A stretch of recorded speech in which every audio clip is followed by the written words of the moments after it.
Hello, my name is Victoria Partridge and I'm the Keeper of Fine and Decorative Art at the Higgins Bedford. And as part of my job, I get to look after the Higgins Bawden archive. And for this video, I'm going to give you a bit of an introduction to the current exhibition, which is Edward Bawden, Artist Plantsman. So if we were in the gallery together, the first thing that you'd probably ask me is, why does Bedford have the Bawden collection? And it's a good question. And I would take you over to this, which is a tapestry designed by Bawden called The Pilgrim's Progress. So in 1977, the then curator, Helena Graham, commissioned Edward Bawden to design this tapestry, which would be for the 300th anniversary of the publication of John Bunyan's Pilgrim's Progress. She asked Bawden, I assume because she knew that he was great at doing these large-scale storytelling through murals, but I think this is the only tapestry that he designed. So the central panel is inspired by an early copy of Pilgrim's Progress from 1679 that showed Bunyan dreaming, but the rest of it is all Bawden's invention. And he shows the story of Christian from Pilgrim's Progress, a bit like Snakes and Ladders. Can you see that there's a red ribbon that takes Christian on his journey right to the end, the celestial city? I can zoom in on some bits of it. It's a really large piece and it's always on public display, so you can always come and see it in Bedford.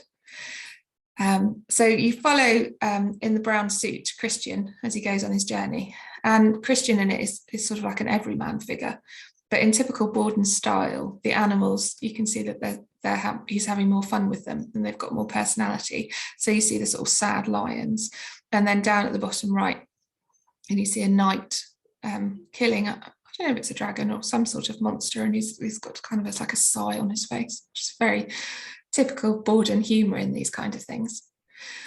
Now, the tapestry was made by ladies from the Bedfordshire Music and Arts Club, and it took them over 1,000 hours to produce, and I think it's got 400 stitches per inch. And Bawden, instead of giving the whole design, he gave them sections of it. So he would give them, like 4 sections, and the ladies would copy that, turn it into a tapestry, and then the whole thing was sewn together.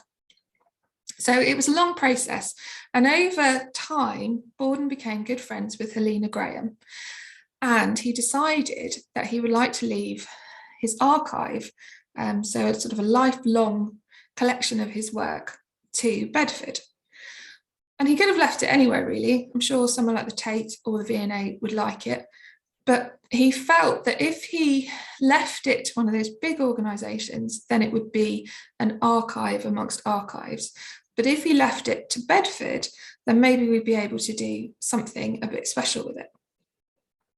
So when we had our big redevelopment nearly 10 years ago now, as part of that, we built a gallery just devoted to Edward Bawden and his collection.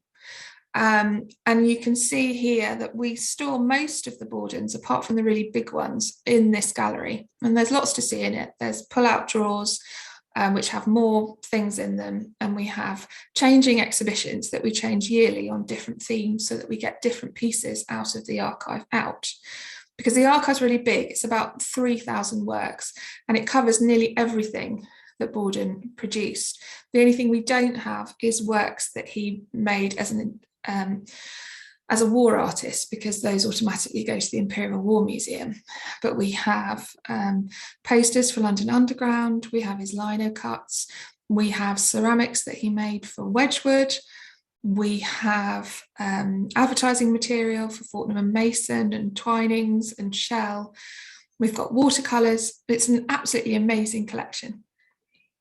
Now, not everybody has heard of Bawden and is a massive Bawden fan like me, but usually you will have seen Bawden somewhere. So usually when I have visitors, they'll say, oh no, that I do recognise that. And I think that's because Bawden is in lots of different places.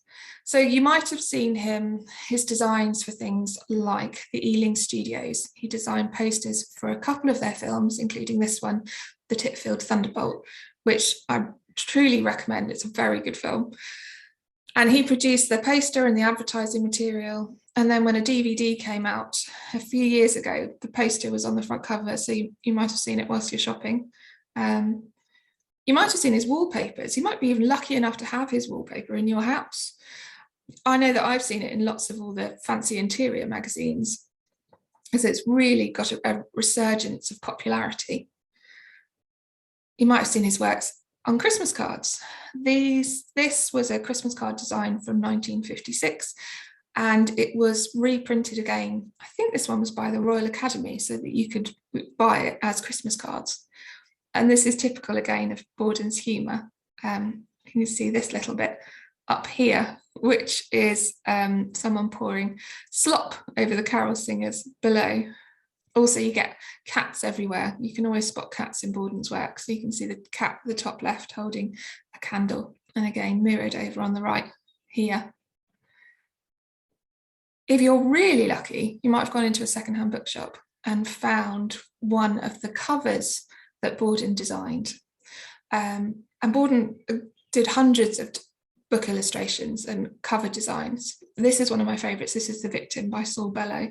You get very typical Bawden lino cut in the foreground and this sort of shadowy figure. And the way that he's used the lettering of the victim that sort of comes out of you.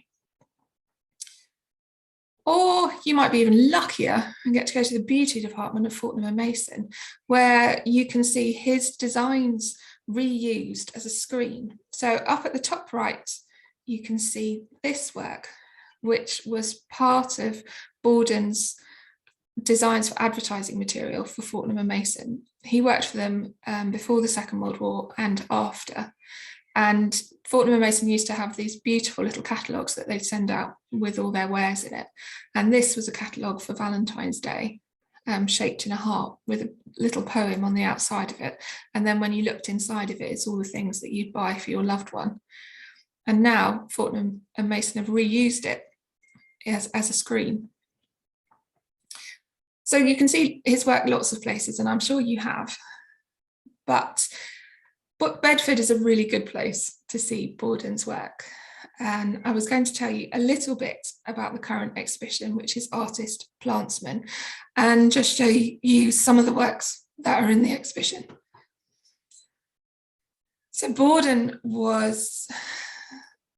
gardening was really important to Bawden, and you see that plants and flowers and gardening as a theme comes into lots of his work, not just his fine artwork, but also his commercial work. This is a quote from his biographer and friend, Douglas Percy Bliss, who said that his concerns with art include all aspects of design, architecture, and gardening. Now, in the exhibition, this is one of the earliest pieces we have on display, but it's also one of the earliest pieces that we have in the collection. This didn't come from Edward Bawden, so it didn't come from the archive. We bought it, I think, just over 10 years ago.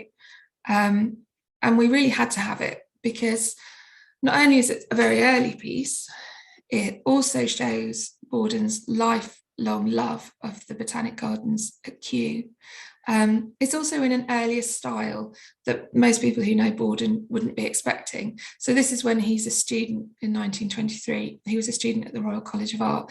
And here you can see clear influences of the artist Claude Lovett Fraser. And it's very 1920s in its palette and its sort of fun-loving design. What's even more special about this book is that it was a gift to his friend, Eric Revilius. So up at the top of it, you can see this lovely, to Eric Revilius, my first book. And Eric Revilius and Bawden were great friends right from the start of their time at the Royal College of Art and all the way through Eric Revilius's unfortunately short life. Show you some of the things inside it. So it's a mock-up of a book, and it was never made into a book. So you can see that there's news book, I think it's probably from a book, upside down to sort of mock up the text. And you get the sort of sad gardener moving past the Kew Palace looking exhausted. This is another bit from it. So this is the gardener's holiday, and you get more jolly gardeners that are obviously off on their holes. This book is great, not only because it's lovely because it's early, but also it forms the illustrations for one of the first proper books that Bawden illustrated, which is Adam and Evelyn at Kew by Robert Herring, which was published in 1930. So if you look at the top here, the gardener's holiday, and then you look at the next slide, you can see that it's really copying this previous illustration. So this is one of the chapter illustrations for the book. I think it's even the first chapter illustration. So the book, I've not read it. It is one of those books that I do just look out for the illustrations. But it's the story of a film that's being filmed at Kew Gardens about the life of George II. And the heroine is Evelyn, Eve, and she's an actress playing the Queen's Keeper of Robes. And the hero of the book is Adam, who is a gardener that she meets. So lots of illustrations came from this early book, but they also came from other earlier sources too. On the left, you can see a print called the Pagoda, which comes from Adam and Evelyn at Kew. And on the right is a copper engraving that Bawden made a few years before. So copper engraving wasn't taught at the Royal College of Art. So Bawden went to night school and lessons at the Sir John Cass Institute. And he learnt from a commercial engraver, and he made a series of these little engravings. They're very small, smaller than an A4 sheet of paper, and they were exhibited and they were also given to friends and sold. But you can see how much he's taken from these copper engravings to go into the book. Here is another copper engraving from 1927. This also appears in the book. This is called the Flagstaff Pagoda and Temperate House. And the scene is pretty similar to how it would be today, apart from the flagstaff. So this bit here, which would only have been there about 10 years before Bawden produced this work. And it was made from a huge Douglas fir that was gifted by the government of British Columbia. But then it had to come down in 2007, so we'd no longer see it now. But you can also see the pagoda here, and the pagoda is in lots of his works. I think most memorably in this work, which is an underground poster, a London transport poster, which is advertising Kew Gardens. And there are lots of Kew Gardens posters by different artists. Along with London Zoo, it was the most advertised. It was advertised almost as much as London Zoo. This is from the 1930s, so you can see it is quite a different style that you could see in the 1920s. And this is also coming from a lino cut,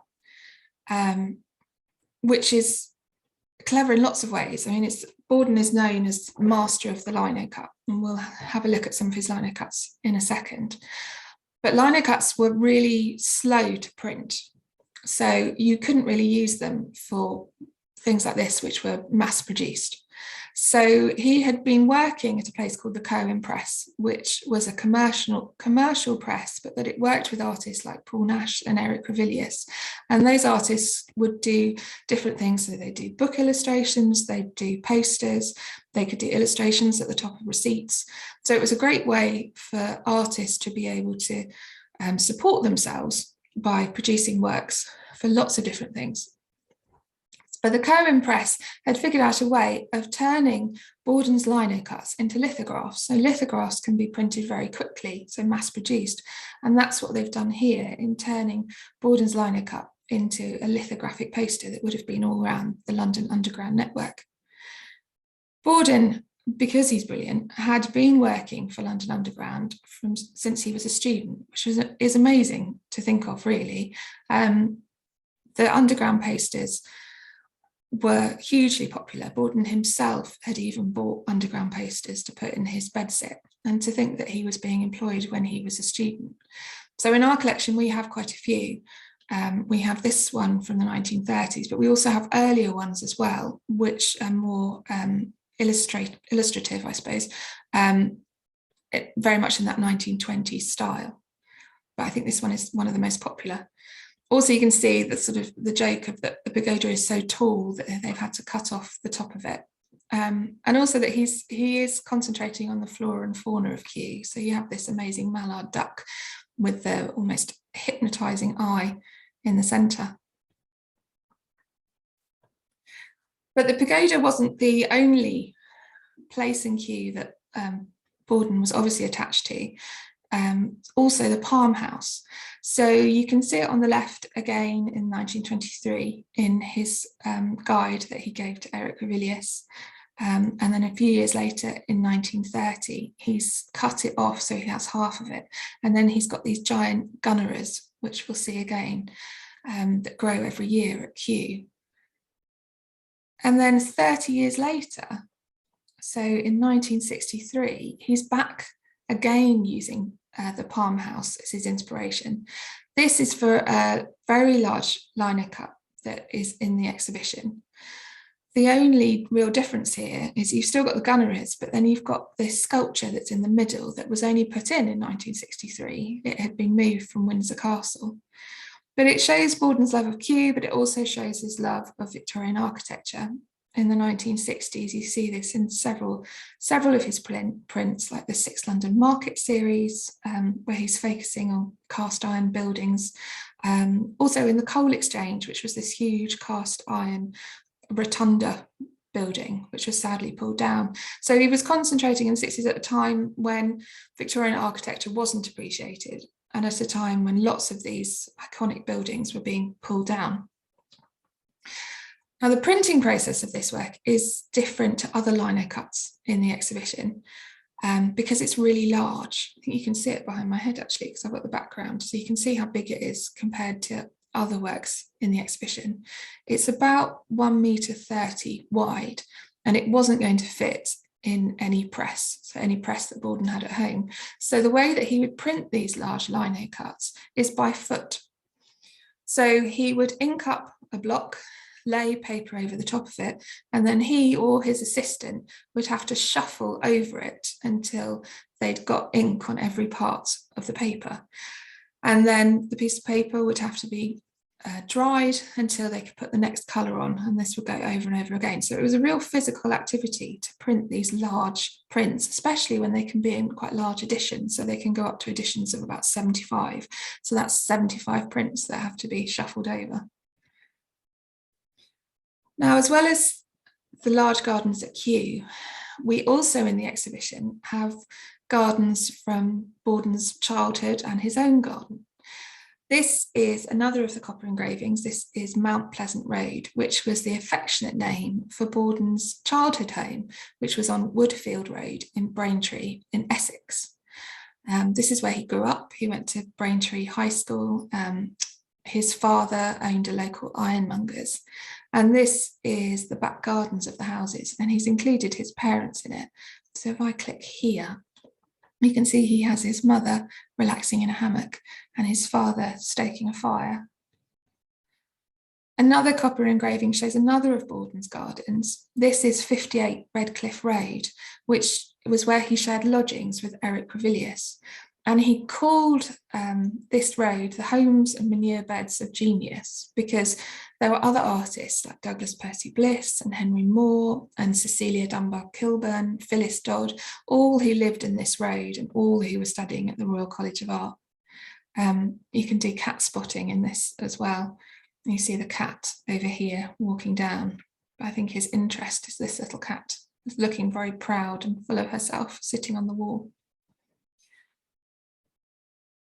Bawden's most important garden, though, was his very first garden, which is Brick House, in the garden Brick House in Great Bardfield in Essex. And here he is depicting it for an advertisement for US Industries. The figure, there's a note on it that says that it was, he got a boy from the village to sit for him. He found Brick House in 1930 when he was looking for a weekend retreat with Eric Revilius, and they rented part of the house. And then in 1932, when Bawden married Charlotte, his father bought him the entire house. And then Bawden and his wife, and Eric and his wife Teresa, all lived in the house together. The garden was really neglected when Bawden got there, but with the help of friends, he started planting and he became an avid gardener. He joined local horticultural society, he collected gardening books, shared seeds, collected cuttings. One of my favourite Bawden garden stories that someone told me that knew him, which you're not allowed to do if I tell you this, is that he would give advice to people going to the Chelsea Flower Show, that he would tell them to take an umbrella and secateurs for covert clippings. The first thing anyone coming to visit, the first thing that they would do would be taken on a tour of the garden. And it was full of unusual and exotic plants from seed, but also from cuttings, which he would get on his travels. To his wife, the idea of the garden was a place for friends and grandchildren and strawberry teas and friends. So it was very important to both of them. Now, I've put this here to remind me to tell you that also gardening can be dangerous. This is a personal Christmas card from 1948. And you can see it says, "From best wishes from Edward and Charlotte Bawden." And around the time of this Christmas card, Bawden caught his finger on a rose and it turned septic. So he had to have the top joint removed from his index finger on his right hand, and he was right-handed. But amazingly, in the hospital, he was already starting to write legibly with the pen resting between the middle of his fingers. And there's a lovely thing which he wrote in typical Bawden humour. He said, "12 days in Ward 7 has been a grand experience. I'll try to go back in the autumn for a few days in sister's care and have another inch of the finger pruned away." We have lots of these personal Christmas cards in the collection. They're usually from repurposed commercial designs from that same year, but I can't find where this is from. And it's not particularly Christmassy. So you get this beautiful rose at the top, but then when you look at the bottom, there's this horrible ant with a stick threatening grasshoppers. So again, bit of Bawden humour there.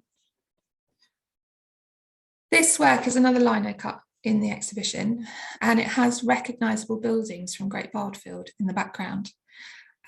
This was a commission print, so from 1960, and it was commissioned by the V&A. He commissioned 4 artists to make lino cuts on the subject of the seasons, and Bawden's was autumn. They wanted to show children lino cutting and how easy it was, except, I mean, this is just a work of genius. In this print, it has 7 different colours in the print, but he's using just 3 lino blocks. So to break that down, so he would first of all have a key block. So this is everything that you see which is printed in black. This is from the key block. Then the second block, the upper section where you can see the dark grey, that comes from the second block.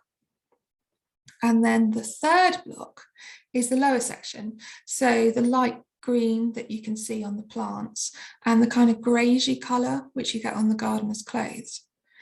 Then he goes back to the second block again and he stipples in light red for the top fruit and vermilion for the lower fruit, as well as the sort of the red that you get on the gardener's ruddy cheeks.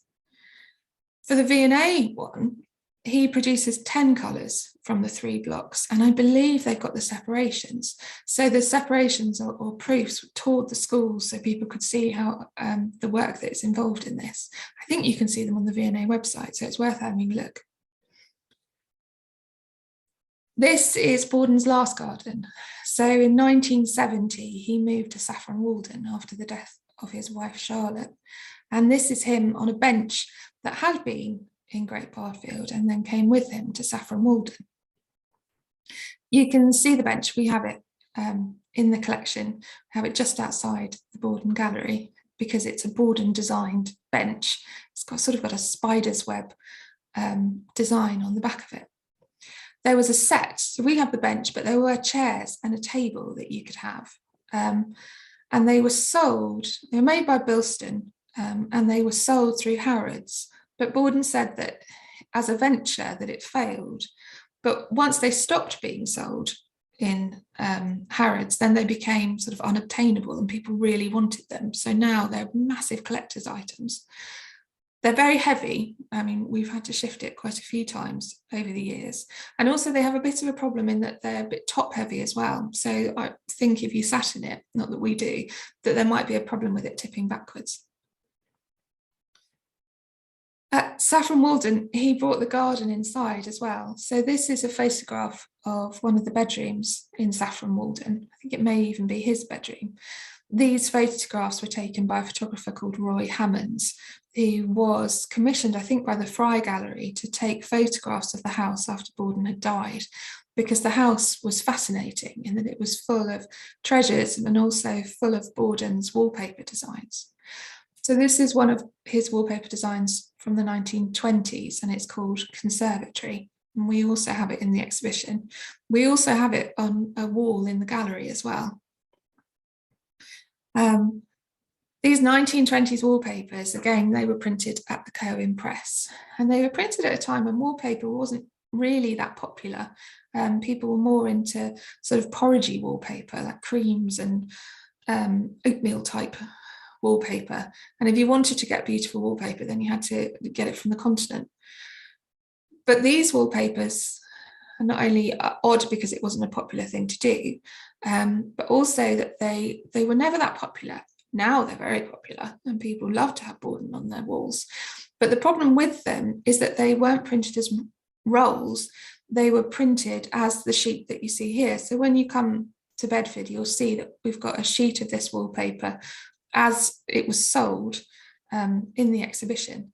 So it must have been very difficult for decorators to have used these wallpapers, because you'd almost have to do a sort of mosaic of all the different pieces. We've got several wallpapers up on the walls of the gallery, so you can see even more of his amazing designs. It's lovely. I mean, you can see that it's got these huge hothouse flowers, and then you've got these sort of Victorian ladies and gentlemen that are a bit dwarfed by them, and also I think there's a little dog in there somewhere as well. And that's just a little bit of an introduction to the exhibition. This is another shot of the gallery. You can see another of his wallpapers. This is Sahara wallpaper that you can actually get these days and is printed by St. Jude's, and is a sneaky peek of some of the other things that you can see in the gallery, including the big print grasses and the big print, little print even, of Campion and Columbine. And that's it. So I hope that you'll come to the Higgins Bedford. It's a wonderful museum, and if you like Bawden, it's definitely the place to come. If you want to know more information about it, you can look up our website, thehigginsbedford.org.uk, and you can find more things to do with Bawden, like talks and tours and exhibitions. Okay, thanks.